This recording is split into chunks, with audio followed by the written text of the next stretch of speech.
Hello friends, this is Fox Nival Studios. Today we are here with new chapter What if Naruto was the child of a fox? Naruto X High School DxD. Before starting story, please subscribe our channel. Now let's begin the story. That damned man. Yasaka, no last name, grit her teeth as she prayed for her lost child. 14 years ago, during the birth of her children, the father had her oldest child, a Kyuubi of unmatched power, had kidnapped his child. The child that he saw as having more potential, who had a far greater latent potential than even himself. A Kyuubi strong enough that his own raw power was enough to make her feel weak in comparison to him, even when she was going all out. His strength no longer mattered though. Her ex-husband was sealed away. 9 members of the previous top 10 strongest had worked together, and ended up sealing her ex-husband away in a way that he couldn't ever unseal himself. 8 of those members had lost their lives, and the last one had been seriously wounded to the point that he was no longer a member of the top 10. And the number 1 of the top 10 hadn't gotten involved at all. She had little doubt that her child had died that day. There was no way that the beings involved hadn't made sure of it. "Mother, there is a visitor for you." Kuno, the second-born, spoke as she entered the shrine. The shrine that was fully dedicated to the late firstborn, who Kuno had never met. Yasaka glanced back towards her daughter, her second-born. Born from a different father. Technically she was remarried. Though Kuno's father just thought that their meeting was a dream. Sometimes, when she had an itch, she would appear before her father and satisfy her urges for physical comfort. She learned her lesson the last time she mated with a Kyuubi, and this time she made sure to mate with humans, so her child wouldn't have that same tempting potential. She diluted her own powerful Kyuubi blood, so her Kyuubi daughter wasn't as much a threat.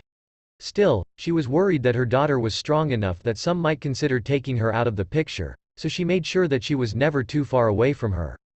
All of that didn't matter. She had a guest, on the day that she always spent mourning, which was unacceptable to her. Tell them to fuck off.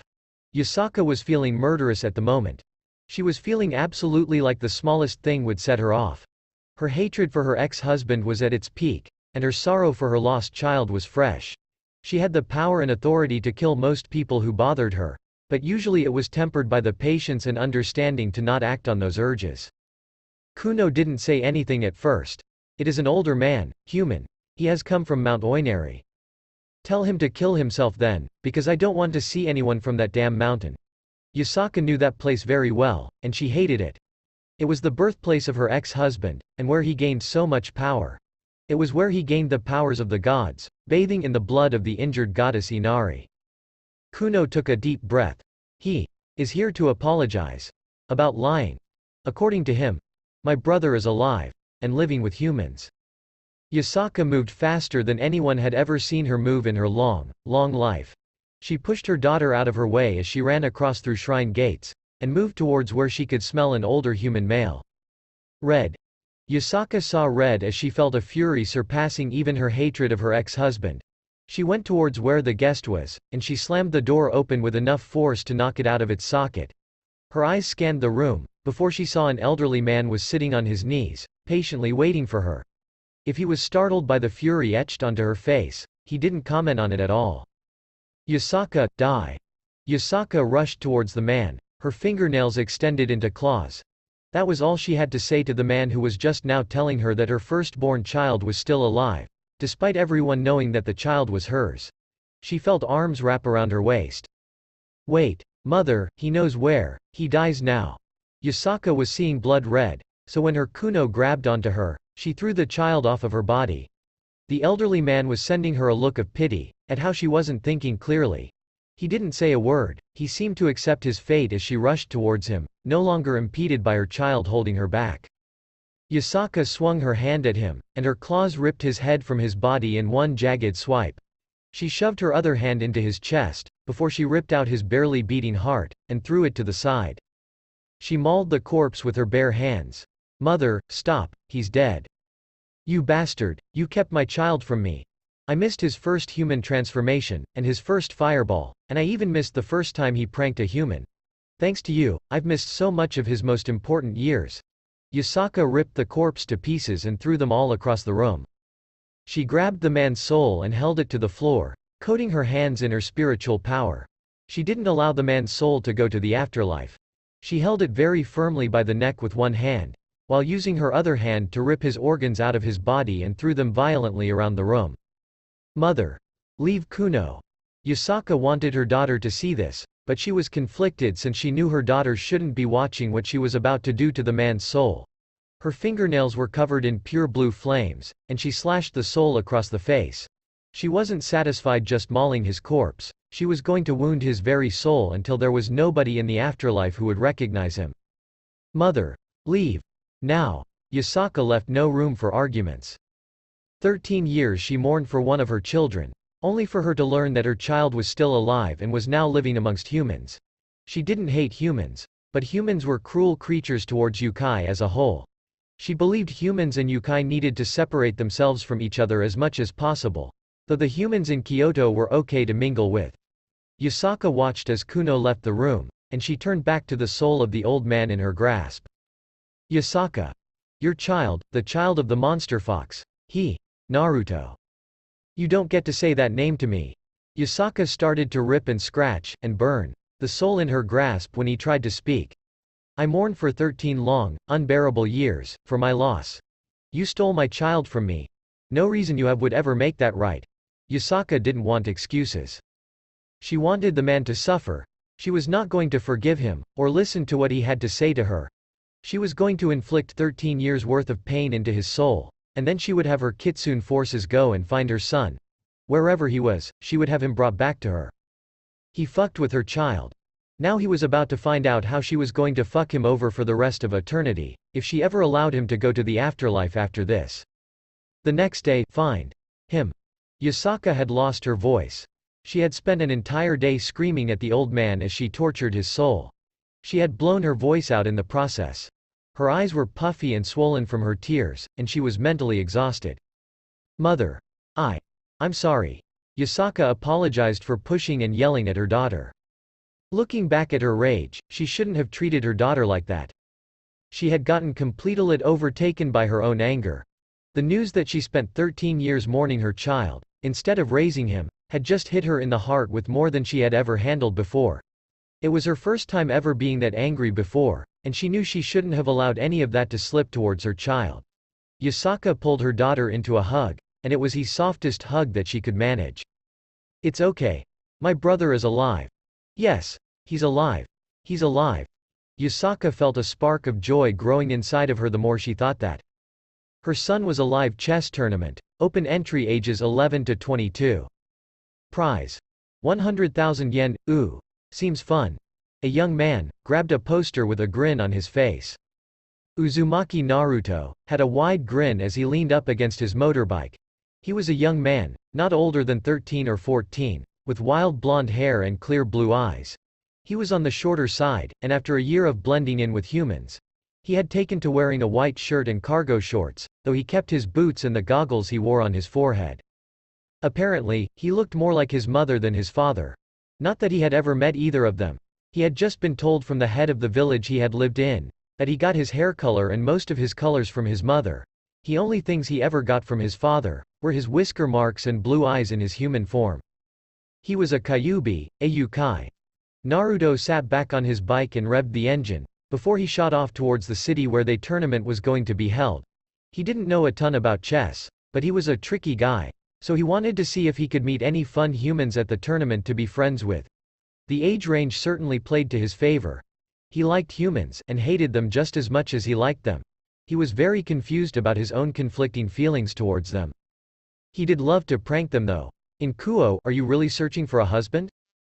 Rias Gremory asked her friend when she caught the girl walking towards where she knew a chess tournament would be held in a couple of hours. She had wanted to enter herself, but if Sona was going to enter then she was just going to sit back and watch. Of course not, since I won't lose to anyone there. I'm entering the tournament to scout for any entries with strategic minds and potential. Sona, a 17-year-old petite-ish woman, waved her hand at the thought that a human would be the one to beat her in chess. She glanced at the red-haired woman walking next to her, who was taller than her, had wider hips than her, a bigger bust than her, and was overall more eye-catching than she was in every way. She walked 2 steps faster in front of the woman, but at a pace that would not seem like she was competing with her either. I wanted to have fun, but chess against Sona isn't fun. Well, Maybe watching will be fun. Rias figured that if she entered, she would get to the final round, and then she would lose against Sona. She might take a page from Sona's book and scout for humans with potential to be devils as well. That was the thing. Neither of them were humans, both of them were devils of the high class. High class enough that for them, getting married was an arranged affair. Rias was still in the process of getting out of her arranged issue. But Sona had managed to convince her parents of a different path. She would marry whoever could prove themselves smarter than her. AKA. She would never marry anyone, because as far as Rias was aware, there was no a single devil in their society that could straight up beat her in chess. That, or Sona would just allow herself to lose once she found a man that she was in love with, meaning that in the end she had secured herself a love-filled partner in the future. Did you set up this tournament? Rias asked, with a knowing look. Of course not, I wouldn't waste resources just for this. Chess tournaments happen all the time in Japan, it is a very common sport. Sona kept her brisk pace, keeping her hands firmly pressed to the front of her skirt. It is? I'm more surprised you weren't aware of it. Sona had assumed that Rias would know more about the country they were in than she did. I like chess. But I'm not that overly fond of it like you are. You see, I'm not going to put my hand on the line for a game. Rias had always wondered why Sona chose chess as the game her suitor would need to beat her at. A game she mastered. Okay, it made sense. The only way for somebody to beat Sona at chess was for their mind to be a brain that Sona couldn't understand, and that person to be able to make strategies that Sona's own brain couldn't defeat easily. In that aspect, then nobody ever had a chance at beating her, since she was too good at reading people. Hours later, a good few non-humans are here. Or maybe humans with naturally high energy levels. And I think I can sense a sacred gear or two. Rias watched the multiple chess matches happening at the same time. She could sense quite a bit, and she giggled to herself when she saw children throwing fits when they were beaten at the game, and kicked from the tournament. Sona was on her 9th opponent. It was about halfway through the tournament, and it only took Sona minutes for her to defeat each opponent. She wondered who Sona was beating this time. Who is this kid? Sona furrowed her brow as she made her next move. She couldn't get a read on him at all, and he had a very strong magical energy to him. She was sweating very lightly, not from any amount of exhaustion, but sheer nervousness. She had never been pushed as hard as she was being pushed, and what was worse, Rias was watching now. Rias was a witness to what was happening. Naruto hummed as he made his move. I'm really happy, those other guys weren't any fun. Naruto stated as he complimented Sona on her skills. Chess was so easy for him. Once he learned all of the rules, he just enjoyed himself in how much he could fuck with people. He was enjoying leading them on with fake strategies while keeping his real ones hidden behind a second layer of prank strategy. He was enjoying pranking his current opponent the most, since she was seeing through at least his first level of prank. I see. He's going to move his rook once I take this queen. So, he's baiting me into taking the queen, but there is a pawn ready to promote. Sona saw that if he got his pawn to a promotion, she would have a queen in her weakened base. He was giving her a chance to take out his queen, a very promising lure. She moved her bishop back and took down his pawn. Check. Naruto stated with as he switched his king and rook, placing his rook perfectly in line with her own king. Her bishop had been the only piece that had been blocking their kings facing each other. He tricked me. He set up obvious bait, and he moved his pawn so that if I saw the obvious bait and thought it was clear, I would look. I see. He went this entire game without moving either that rook, or his king. I completely forgot about castling since the game had lasted for a while. Sona moved her knight in between his rook and her king, blocking the check, and she sighed in relief as she started to plan out her comeback strategy. Naruto moved his queen across the board, and took out her knight. Check. No. The queen was in line with where I would have to move my knight. But he was using his queen as bait. Why would he put such an important piece of his strategy on the... Wait. Sona looked around the board. She saw 3 different ways that if she moved, he would just need to move one piece to put her into checkmate. Naruto was barely holding back his laughter. She totally fell for it. I got her, she fell for the prank. Naruto had his cheeks puffed up, barely managing to not laugh as Sona seemed to be stressing herself out. He could see that she was finally seeing why both his queen and pawn were being made such clear targets for capture. She seemed super serious and smart, so he just made a lot of moves that looked like a dumb strategy in order to throw her off of the scent of his joke. His rook, knight, bishop, queen, and in a second his third rook, would be lined up to form an L on the board. Once she moved her king out of the way and into the perfect spot, he would give her the best prank. A big, fat L. Sona could only move her king one space with a frown on her face. "Hey, lady. Do you know what letter this is?" Naruto asked as he gestured to his pawn as he moved it forward a single space. "It is a big L. Because checkmate." Naruto replaced his pawn with a rook. A rook or queen would have been fine either way. He had already lined up a big L for her, and he traced his finger above the board to show it off. "You've been tricked." Sona sucked her breath through her teeth. "He was messing with me. This entire game he was trying to spell out the letter L. Just so that he could give me. He just outplayed me for the sole purpose of gifting me an L. He crafted an elaborate plan, with 4 layers to it. All for the pure sake of me not noticing he wanted to line up an L." Sona had no words at all as she stared at the boy, her glasses slipping down her nose. "Okay. So you beat me this time, but these are 2 out of 3 matches." Sona hadn't been beaten just yet. 5 minutes. 10 minutes. W. Last time I gave you an L, but this time. W. Because I'm taking the W for this round.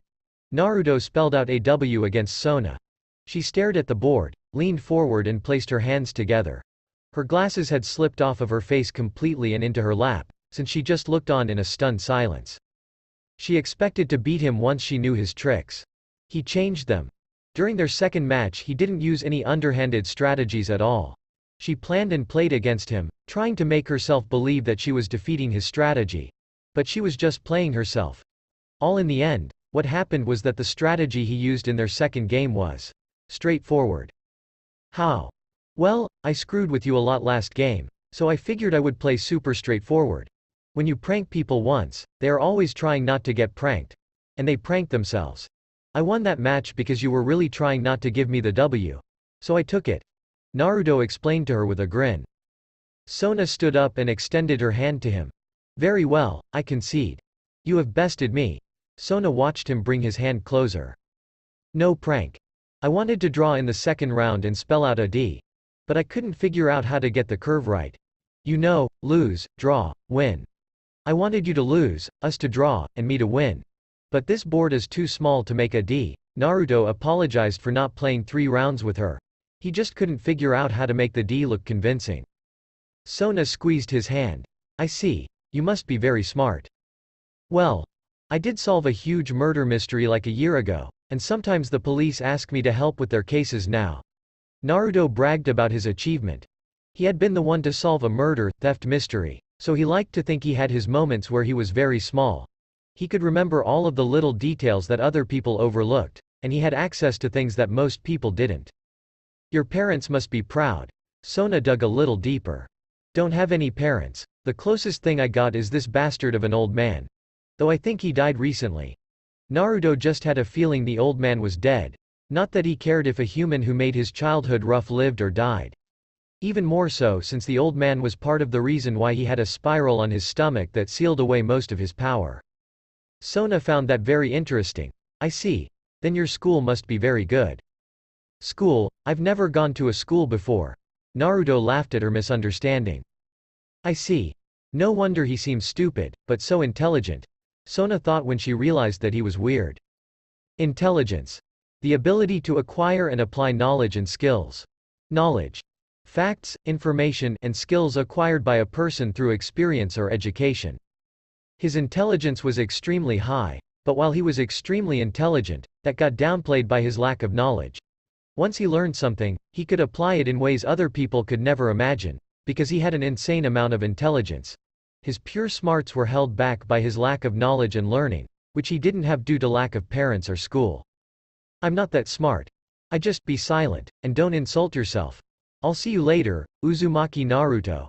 Sona stared him down with a glare for that comment. His brain worked differently, but he was in no way stupid. Once he learned chess, he applied his knowledge using his intelligence in a way that she herself couldn't compete with. In that aspect, he was smarter than her in every way. He predicted her reactions to everything using only the knowledge that she was a serious person, and with that information he outplayed her. Once he was aware of her being aware of his tricks, he used his awareness and applied it so that his second strategy would take her skills into account. Smart. Having or showing quick-witted intelligence. He's smarter and more intelligent than I am. If he had the knowledge to use his intelligence, I wouldn't even come close. I see. Sona walked past the dumbfounded Rias as the girl just looked at what the match had resulted in. This was what it was like to meet her equal. Her superior when it came to intelligence. Somebody that was smarter than she was, and could make use of acquired knowledge to beat her in somebody she claimed mastery of. From their brief interaction, she couldn't even begin to understand the inner workings of his mind. Sona. You lost. Twice, and he humiliated you. Rias walked behind her quickly, having recovered from what happened. Yes, I was completely destroyed. He outsmarted me. Rias. My heart is pounding painfully in my chest. I think this is what love feels like. Sona wanted to see the boy again. She wanted to challenge him again in another battle of wits. She wanted to push him, and have him push her in return. His intelligence was damn sexy. She thought over every move of the chess match, and hindsight was 20/20 because she was able to see how each move he made took her brain into account. He had started controlling her moves 4 moves into each game. Through his own moves he had played purely offensive. And he played with her. He took control over the game, and she didn't even realize that he had been playing with her. Well, nobody but me saw you lose. So as long as you don't tell anyone. What are you talking about? I fully plan on telling my parents right away. I found somebody who I want as a partner. Do you know how sexy intelligence is? This is the first time in my life I've been aroused by a man. Sona had never found herself this turned on in her life. Man. He's like 11 or 13 at most. He's a boy, not a man. Well, I find him very sexy. And his intelligence is my most sought-after trait in a man. So, I'm going to tell my parents I found the man I wish to be my groom. And yes, I plan on turning him from a boy into a man as soon as possible. So he is a man to me. Sona had found herself the perfect groom to join her family. She found a man who had a good brain, which was a trait that could be passed down. He even had impressive magic power inside of him, so that was something that could be passed down. She cared more about his brain than his magic power or body, but she was damn sure that she found him very attractive thanks to that intelligence. She found a gem. He seemed dumb to the untrained eye, but only an idiot would think that a person who could make multi-layered plans like he did in the heat of a game was anything but extremely smart. People often judged intelligence by how much a person knew, and not the actual definition of what it was. Some people, like Rias, believed the sexiest part of a man was his pecs. She, Sona, believed her ideal mate would have the ability to apply what he has learned in ways many wouldn't imagine. Why would she not tell her parents she found her ideal man? He's just a brat. Are you really saying we can trust him to help us solve this murder? The police were investigating a murder scene, though they were stumped on how the victim was murdered and who the possible culprit could be. So, they hired a highly recommended freelance detective that another city had told them about. Uzumaki Naruto, a boy detective. They were stumped, because there were no signs of forceful entry into the apartment at all. It was a single woman, with no kids, pets, or anything to keep her company.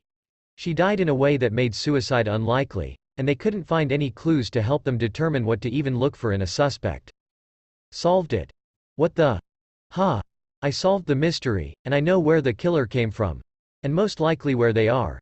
Naruto stated as he gestured for everyone to come out onto the veranda with him.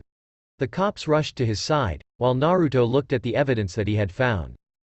You did? Where? On the bars, you can see fingerprints. They are too big to be her fingerprints, and you can tell by the placement that whoever made these marks made them from the other side. And look. A matching set on the veranda there. And a shoe scuff mark. Naruto stated as he pointed to a matching side of fingerprints on the veranda next to them. He pointed down to a veranda underneath them. None down there though. And this scuff mark matches those shoes right there. Naruto pointed to a pair of shoes sitting on the veranda next to them. I see. So. The guy who wears those shoes jumped off of his veranda and caught the edge of this one. The door to the veranda was already unlocked, because he couldn't lock it. There is only one unique set of fingerprints, so it was only one person. Not wanting to wear their dirty shoes in the house, they took them off on their veranda. Naruto showed as he pointed between the verandas. The scent. Naruto couldn't tell the cops this detail, but the scent matched up. Those shoes, he could smell them from where he was standing, and the scent on the shoes matched the scent around the strangled woman's neck. He did find the fingerprints and the scuff marks first, but he confirmed his idea by scent. That evidence seems. Circ, she was also strangled from behind, in a headlock. Underneath her fingernails. Naruto walked over to dead woman and showed her position, and he also raised one of her hands up, and he showed the smallest of scuffs on her fingers. He managed to not bruise her neck too much, but he was wearing a thick jacket she couldn't scratch through. Naruto stood up and followed the scent on the woman, the man's scent, before he walked into her bedroom. The cops followed him, understandably amazed at how the child was so quickly finding clues that they had overlooked. Naruto looked around. There weren't any clues here either, we looked. Naruto sniffed the room and looked around, before he walked towards the ruffled dirty laundry. He started to ruffle through her dirty laundry, before he walked towards her dresser and looked through it as well. The cops followed Naruto as he walked back towards the woman, before he flipped up her skirt. Panties. And the murderer stole all of her used and fresh panties, except the ones she was wearing. Women who don't go commando 100% of the time own more than one pair of panties, so we're dealing with a degenerate who steals underwear. But not bras. Naruto hummed in thought as he looked around. Naruto followed the scent of the dirty laundry. Now that he had its scent, he walked towards the veranda again, before he found the scent of the dirty laundry went into the apartment next to them. A degenerate? It can't be them. They called in the crime, and according to the report, they claimed to have heard a scream. But she was strangled from behind. She was watching TV when she was murdered. She didn't have a chance to scream. And none of the other apartments heard a scream or called it in, did they? Naruto asked as he closed his eyes, before he opened them up. He could picture the scene in his head. He did it. The man who called in the report was the one who did it. Naruto pointed to the wall that attached to the other apartment. Later that night, ramen after a murder mystery is always the best. Naruto slurped up his noodles. The criminal had been taken into custody, and they found the panties in his apartment. They also matched his fingerprints to the ones found on the inside of the panty drawer, and on the edges of the laundry basket, as well as the veranda. They had enough evidence to hold him, and more than enough evidence to convict him of the crime. Now it was none of his business what happened to the humans involved in the case. His sense of smell was much greater than any dog's sense of smell, and with each case he solved he got even better at noticing the smallest of clues. He also used his smell to track down clues that others without his sense wouldn't be able to find easily. He got paid a hefty sum for his help. This was the 7th murder mystery that he had solved this year, but each time he solved one he made more than enough to last him until the next one. Kind of sad. My income is almost completely based on people getting murked, and nobody knowing how it happened. Naruto couldn't help but think. Naruto paid for his ramen, before he grinned despite his thoughts. He walked over to his motorbike and got onto it, before he drove off towards the next city he was going to visit. At Kuo, wow. That is actually. Rias would admit, she was impressed when she looked at what Sona was looking at. A police report that had been submitted, and Sona gained access to simply because of her connections. Rias would admit that it was impressive for anyone to solve a murder mystery with seemingly no clues to go off of, according to the police report that was. And this is the 7th report this year that names him the one to solve it. The police make use of Naruto whenever they are stumped. How do they track him down? Rias didn't see a home address or phone number listed for Naruto anywhere. Despite all of Sona's connections and research, she had failed to find out that information. She couldn't imagine Sona capable of failing at that. His motorbike has a tracker on it, so whenever they need him, they just contact the police closest to where he is at. Apparently, they put a tracker on his motorbike when he himself was accused of murder, and allowed to go free. And they just never took it off. Sona could appreciate the underhanded methods. They had a method to always know where he was in case they needed him, and he most likely didn't question how they always seemed to find him. Meaning. Sona showed her laptop to Rias. There was a small red dot on a map, and it was on the move. Now you know where he is. You told your parents already?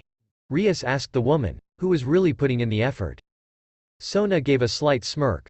Not yet, after I cleared my mind, read as, masturbated 4 times, the other night. I decided it would be best for me to at least know a way to contact Naruto first. After all, even if I tell my parents I found the boy I wish to marry, it holds no meaning if I can't see him again.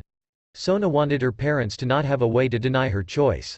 Such as saying, how can you marry a boy when you don't know his location, or something similar. Rias was just confused. So, what are you going to say when he asks how you found him? Hey now. I wasn't the one who put the tracker on him, I was just smart enough to use it. Sona smirked at how easily she could just throw the police under the bus, and not even be lying about it. So, why show me? Because you doubted my choice in husband, even though you haven't even managed to cancel your engagement yet. Sona was bitter over that. Rias dared to question her when it came to the one she was attracted to, when she herself didn't have the choice yet. It stung her pride to be insulted over her choice, but somebody who didn't have a choice in the matter. Yet. Okay. Rias wasn't that offended, though apparently, she had hit a sore spot for Sona. This was why she never asked Sona for help with her engagement, because Sona would just tell her that it was her problem to deal with. Sona had very little, or rather no sympathy, for her situation since she herself had managed to escape it. If anything, the fact Sona could escape her engagement and make a choice, was enough to encourage her to try and escape as well. Now, all that is left is for me to seduce him, and he will be mine. Listen, I'm not going to judge you for seducing him, but I am going to ask. Do you think you even can seduce him? Rias asked with a slowly growing smirk. This might be fun to watch.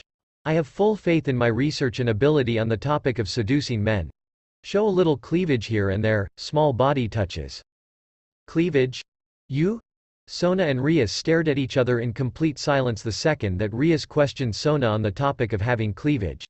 Sona was about as flat as Rias' own flat-chested rook Kaneko. Heck, in a direct comparison Sona might even be flatter considering Sona was much taller than Kaneko was, and was still comparable in the bust compartment. There are other ways to seduce a boy other than cleavage.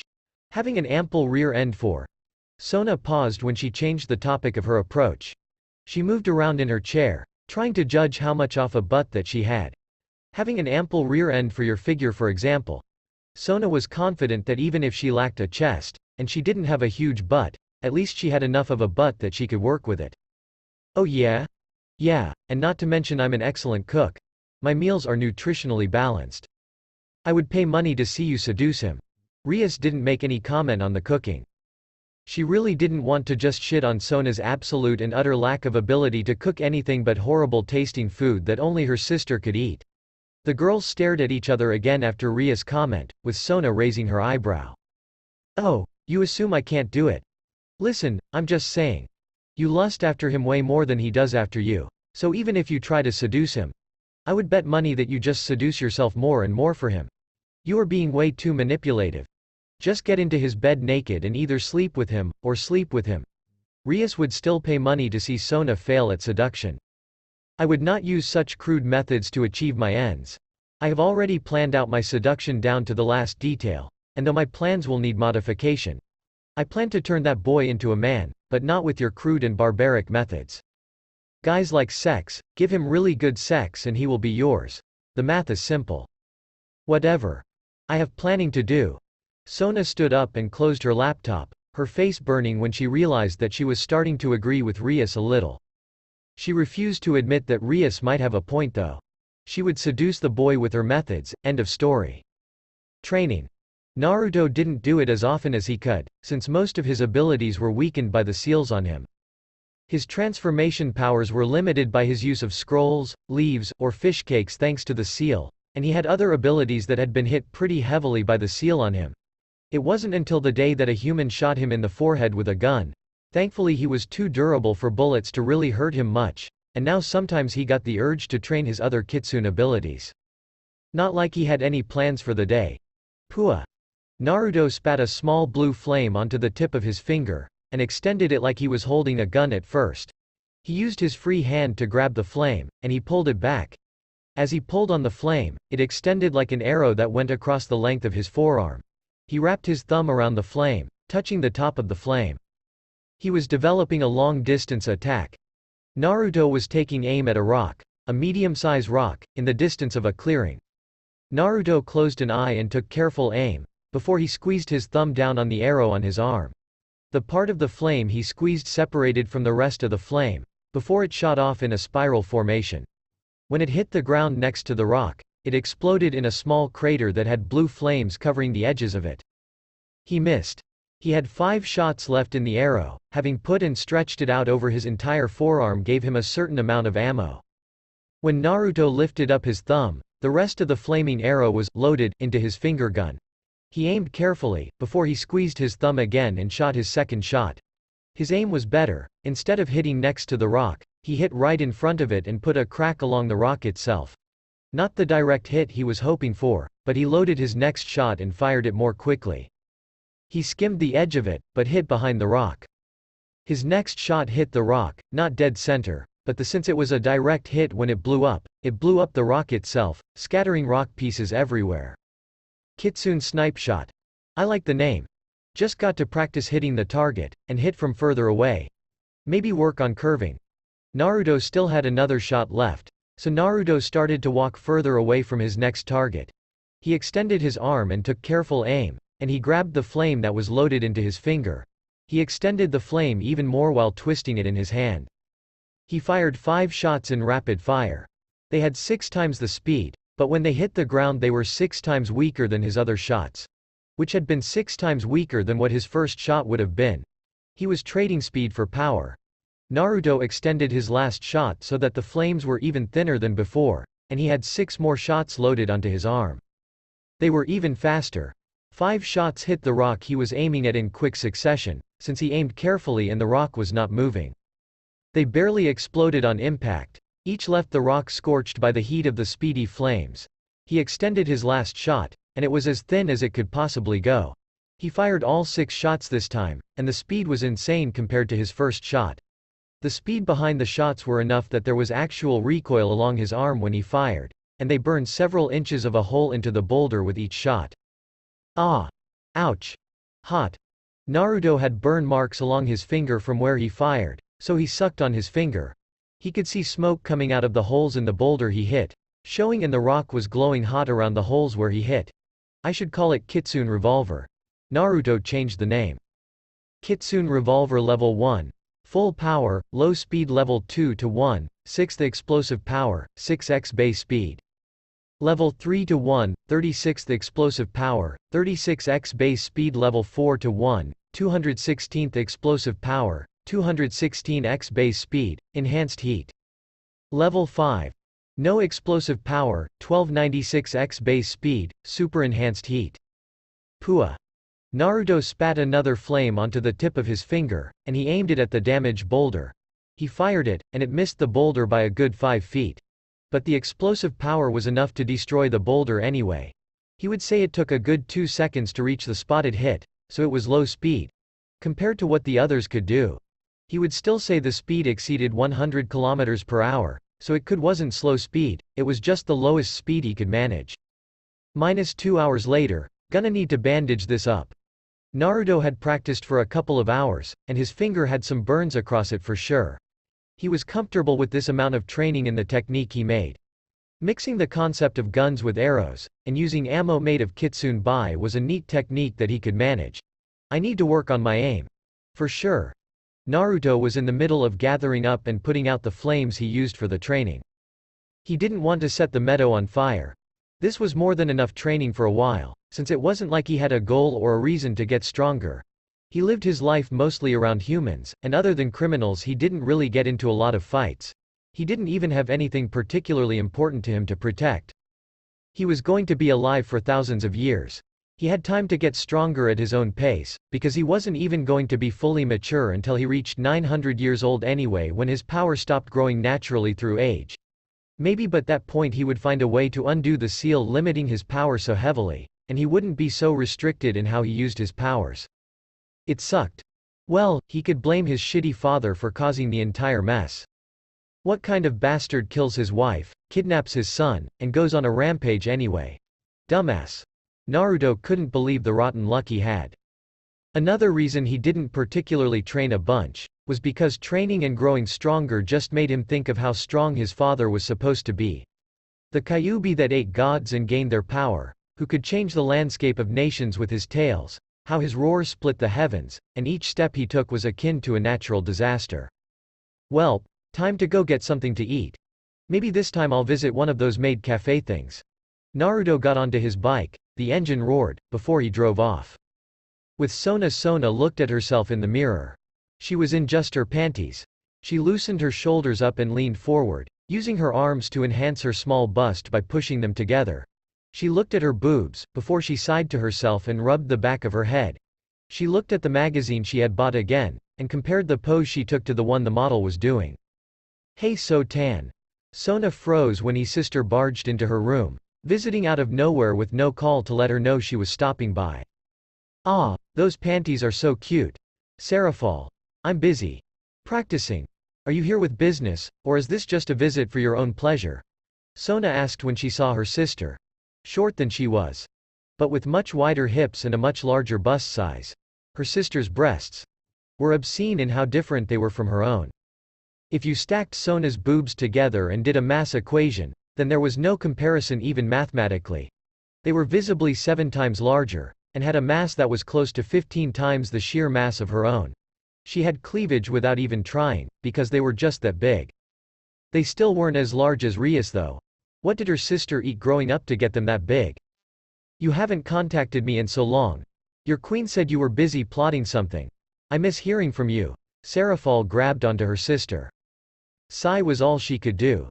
"That is because I am busy plotting. I have an important announcement to make to father and mother, for which I need to get some things ready." Sona didn't say what the announcement was, because she knew her sister. "You found a boy you like." No, that isn't."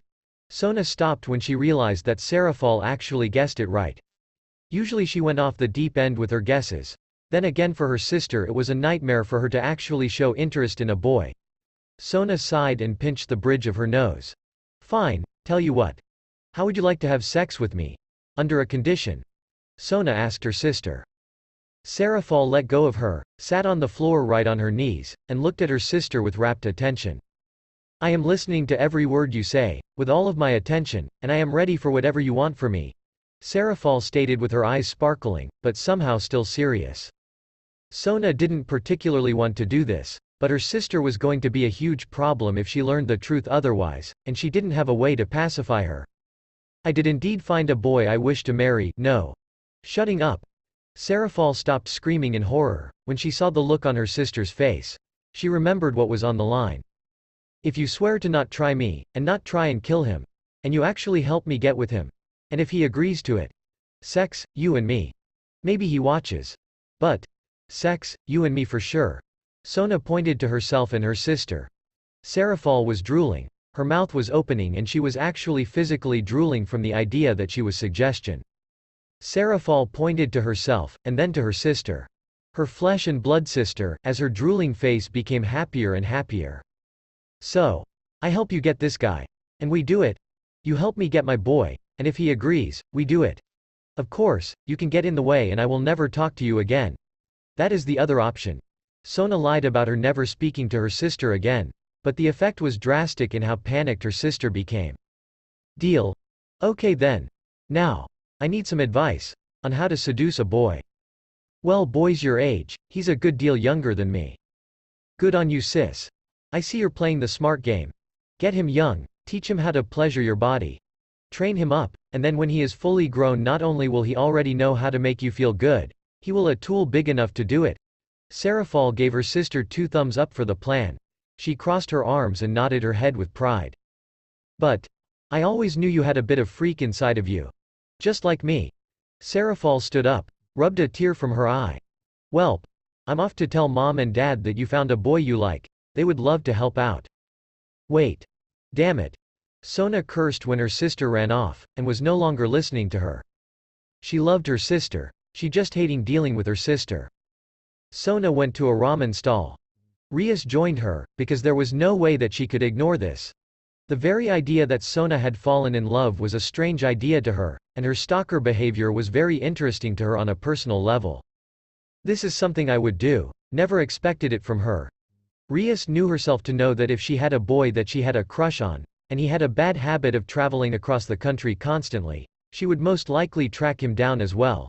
Sona had used the police tracker in Naruto's bike that they used to find him for cases, and she marked a path of his most visited spots. 1. This ramen stall. 2. Some apartment complex that he didn't live at. 3. Akihabara. This was the 3rd day in a row that Sona had visited this ramen stall during the hours that Naruto would regularly visit. "Ah, Citri-san. And you've brought a friend today. This is the third day you've come. Will you have the same thing as yesterday? Hi. I'm her friend, Rias Gremory. Rias introduced herself pleasantly to the man, the older man with his eyes closed. Sona glanced towards her, and gestured for her to sit down on the side that was further away from where she expected Naruto might sit. Rias didn't mind at all. She was just showing up to see how this played out, if it did play out. So, what do you usually order? A veggie ramen with a chicken broth. I'll have a large serving of miso ramen with roasted pork fillet. Rias asked for something, and she was feeling a little hungrier than usual. Ha ha ha. You must be Naruto's older sister. You have the same blue eyes and taste as ramen as that boy. The older man laughed out, much to Rias' surprise at how her order seemed to get that response. Sona turned her head to stare at Rias with a twitching eye, before she sighed and let it go. You didn't need to have the exact same taste in food as a person to get them to like you. I'll have a large serving of miso ramen with roasted pork fillet, and can I get a side of red bean soup? Coming right up nah. Wow. Forget what I said to you. This girl is clearly the one who could pass for his sister. The old man stated when a young girl came into the stall, and she placed her order. Sona looked towards the girl who came in. Shrine maiden clothes and a powerful magical energy. Kuno raised an eyebrow at the sudden statement and shout. She didn't know what she had said that was so strange, or got such a reaction. She had spent the entire day searching the city for her brother, and wanted to take a break to grab dinner. Her mother couldn't leave Kyoto for extended periods of time, so it came down to her to find her brother. The boy who traveled the entire nation constantly, and had no set location for where he lived. She did hear rumors of a golden-haired boy that rode a motorbike in the area though. Wild blonde hair. Peach-colored skin. A fox-like face, and she even has the same peaceful, kind aura that he had. Sona could see nothing but similarities between girl and her target. The only difference between them was that this girl was maybe a few centimeters shorter, and her eyes were gold-colored instead of blue. The similarities were startling. Kuno glanced over at her. Hello, sir? Have you seen a person who looks like me, but with blue eyes? And he is a boy, so maybe his hairstyle is different. And he has whisker marks. Kuno drew imaginary whisker marks on her face. She messed with her own hair, and made her wild long hair take on a spikier appearance. That was all she had to go on in her search, but she knew whisker marks alone were a feature that if somebody saw it on somebody, she had her person with 99% accuracy. Sona was given her ramen, but she paused and stared at the girl next to her. Rias whistled and nudged Sona, unable to hide the smug smile on her face at the challenge that Sona was going to have to face. That is Kuno. You know. Yasaka's daughter. Leader of the Kyoto yokai action. Rias whispered to Sona, since for a devil to enter Kyoto they had to get express permission from the leaders of the area, since the entire area is a shrine zone and could spark conflict. It was impossible for Rias, a woman who loved Japan and the yokai who lived in Japan, to not know of the woman who was practically the leader of supernatural Japan. Sona shivered. Oh, that is Naruto. He comes by here pretty often, though lately with the string of murders over in Tokyo, he might not be here for a while. Just curious. Who is he to you? You two look remarkably similar. The chef asked as he looked at the girl, and he passed both Rias and the girl their orders as well. He's my older brother. Sona coughed up the ramen she was swallowing into her mouth, before she swallowed it again and stared at Kuno. She had pretty much guessed that, but now she had confirmation that the boy she was after was not just some boy. He was the heir to the leadership position of Japan's yokai. He was the eldest child to fucking Yasaka, one of the strongest species of yokai there was out there, the Kyuubi. The boy she was after romantically was practically a prince. Much like she herself was the heiress to her Seitree family, he was the heir to the leadership of yokai. Thank you. Kuno thanked the man for the information, before she started to eat in silence. She now had a destination that she would be going, with a higher chance of finding her brother. Sona's mind was going a mile a minute. Does this make him more or less attractive to me? Not only is he from a genetically superior lineage, but he can one day hold his own political power. That is a major boon to his status, and I can marry him as a sign of peace with yokai, which would give our marriage the political support and blessing of others of my kind. And the downside? He has a mother who is active in sending her daughter to search for him.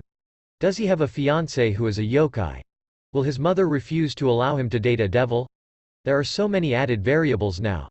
Sona much more slowly ate her meal as thoughts raced in her mind. She knew his favorite meal now, and she even knew what he liked to eat with his meal. I'll have a large serving of miso ramen with roasted pork fillet, and toss in a side of red bean soup. Peeved. Sona covered her mouth when she choked a second time. Peeved. Rias covered her mouth when she started to laugh at how chaotic the situation just became.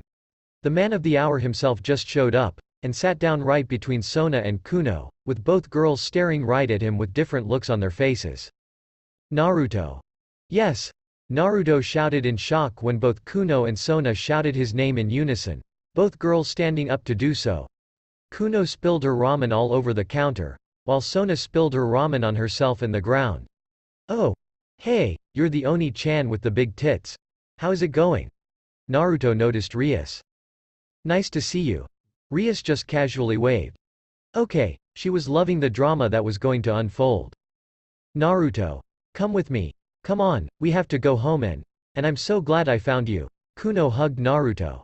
All 9 of her tails popped out of her outfit and all of them were wagging up and down happily at the fact that she found her brother. Naruto looked at her wagging butt, and he counted the tails. Nope. I'm not falling for this lie again. Naruto pushed her off of him. He sat her down, much to her absolute shock when he left the ramen stall. He walked over to his bike, sat down on it and turned the key. Nope, the old man told me my ma was dead. I will not be tricked by another yokai claiming she is alive, just to lure me into a trap. Nope, nope, nope. Fuck you Kitsune, pretending to be Kyuubi. Naruto turned to look at Kuno. Fuck you. Fuck you for thinking I'm dumb enough to fall for this lie a second time. So fuck you, and fuck the person who sent you to try and trick me. Naruto flipped Kuno off, before he drove off at top speed. Kuno was left in a stunned silence when Naruto just drove off. Sona flinched, because that was so brutal it even hurt her to see the girl next to her look like she was going to burst out into tears. Holy ramen broth, you're a Kyuubi. Sleep. Rias raised her hand and put the man to sleep, knowing she would have to erase his memories. Kuno was crying. Who would do that to him? What evil person would pretend? Why would? Kuno had no idea what had just happened. It seems. Somebody knew who he was, and lied to him. Seems he doesn't trust yokai very much, Sona muttered to herself. But I wasn't lying. I wasn't lying. Why would somebody lie about? Why would he think I was lying? All I want is for our mother. I just want us to be a happy family. Kuno was crying, unable to finish her jumbled sentences easily.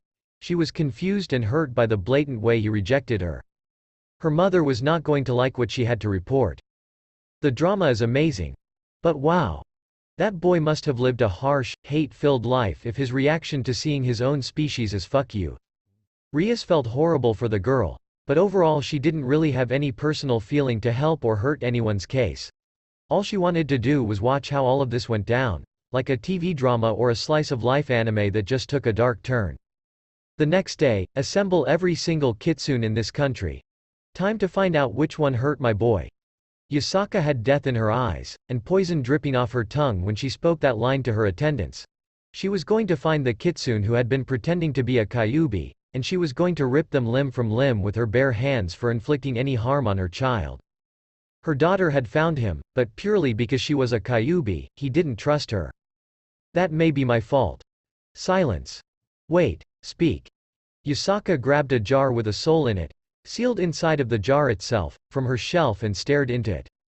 Well, Naruto was once wicked, he pulled malicious pranks constantly. So I feared him turning to the yokai.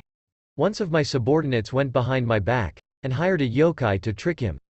With the seal on his body, apparently she beat him to within an inch of his life. Of course, I was furious when I learned. Seems I'm going to have another soul for the collection. 2 more souls actually. And where is this subordinate of yours? Yasaka glared at the soul in the jar. She placed it back on the shelf. 4 souls were currently resting in jars on the shelf. He died. Seems I am going to have to visit Yomi and get them to give his soul to me. I am sure that Amaterasu-sama will agree with me. Yasaka was going to have to send somebody to represent her, since she couldn't go herself. And how many schemes have your people done to hurt him? Yasaka spoke with grit teeth. I am unaware. I always wished Naruto to grow up to be a kind person who helped others, but many in the village saw him as a monster. Oh, what you're saying is that I have to track down your secret village and slaughter every human, yokai, and spirit there. Yasaka was not in a forgiving mood at all. She had already collected the souls of 3 humans and a yokai due to their abuse of her child, having her yokai army at her beck and call to track down any human or yokai who had caused her son harm. Please, I beg of you, there are innocents in that village. Yasaka sighed and placed the jar on the shelf. Calm down. Slaughtering a village of people isn't going to change anything. It will just make me feel better. Yasaka was going to track down the kitsune who hurt her son though, and make a showing of a public execution of a traitor. Yasaka felt rage overtake her. That bitch. You mean to tell me there was a bitch who knew my son was alive, and never informed me? Yasaka stormed out of her home. She slammed her hand into the ground. She opened a gate, and in an instant she summoned every single kitsune in the nation. Since all kitsune served her, she could summon them all. Yasaka looked at the small army that was summoned, and most of them were exceedingly confused. Okay. Which one of you did it? Which one of you knew my son was alive, and never told me? A woman stepped forward. I'm sorry. Yasaka swiped her hand at the woman. Her head was no longer on her shoulders. Yasaka took a jar from her sleeve, and she held her fingers up. With a powerful spell, she sealed the woman's soul inside of the jar. Any and all traitors to my family will never get to see the darkness of Yomi. If any of you get caught pretending to be a Kyuubi, if any of you get caught harming a member of my family, death will be a mercy. Yasaka gripped the jar and she filled the inside of it with her own fire. Screams could be heard inside of the jar as a consuming flames coated the soul inside. Hell in a jar. That was the punishment for those who kept her son from her. The chapter is end here now. We will meet with another chapter, so don't forget to subscribe our channel for more content like this.